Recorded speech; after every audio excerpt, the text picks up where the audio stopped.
On repart du côté de l'Ukraine, plutôt de la Russie. 8 jours déjà que les Ukrainiens occupent une partie du territoire russe dans la région de Koursk. Tous les jours, la superficie occupée s'agrandit. Et pour freiner cette progression infernale, les Russes sont bien obligés d'aller chercher des soldats ailleurs. Dans cet article de Politico, un porte-parole d'une unité militaire du sud ukrainien affirme que Vladimir Poutine retire des troupes de Zaporizhzhia et de Kherson. Mais qu'en est-il du Donbass, point actuellement le plus chaud du front? Écoutez la réponse du porte-parole du ministère des Affaires étrangères ukrainien.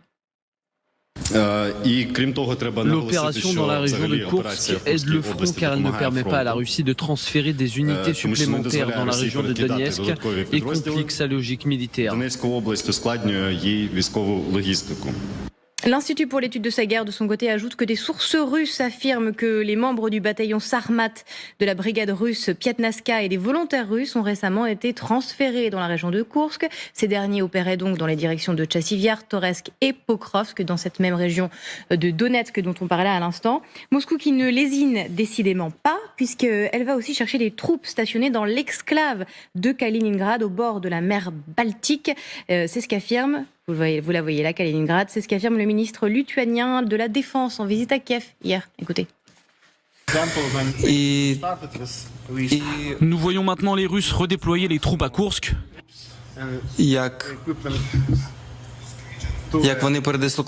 J'ai dit au peuple lituanien, regardez comment les Ukrainiens se battent pour vous, et à cause de leur lutte, la Russie doit retirer ses troupes de Kaliningrad. Nous appelons même cela la démilitarisation de Kaliningrad. Et cela se produit grâce au courage de vos militaires, grâce à vos décisions. Général, à ce rythme-là, est-ce que la Russie peut vraiment maintenir la cadence dans le Donbass, oui ou non ? Pour l'instant, on n'a pas l'intention apparemment de limiter ses engagements. Elle a des objectifs militaires dans cette zone-là. Maintenant, il faut quand même trouver des troupes pour reprendre la partie russe occupée. Et il faut les prendre là où elles sont. Et à Kaliningrad, elles ne savent pas grand-chose. Alors, on peut évidemment faire de la communication en disant « oui, c'est très bien, il y aura moins de Russes à Kaliningrad ». N'empêche que ça ne sert à rien, ces troupes-là, autant les employer ailleurs. Déshabiller Paul pour habiller Jean, sans parler de Kaliningrad, qui est vrai qu'il était un élément, mais quand on parle du Donbass, qui est un point très très chaud actuellement, est-ce que les Russes ne risquent pas de voir un effondrement du front de ce côté-là ? Non, parce que pour qu'ils s'effondrent, eux, il faudrait que de l'autre côté, il y ait les effectifs suffisants.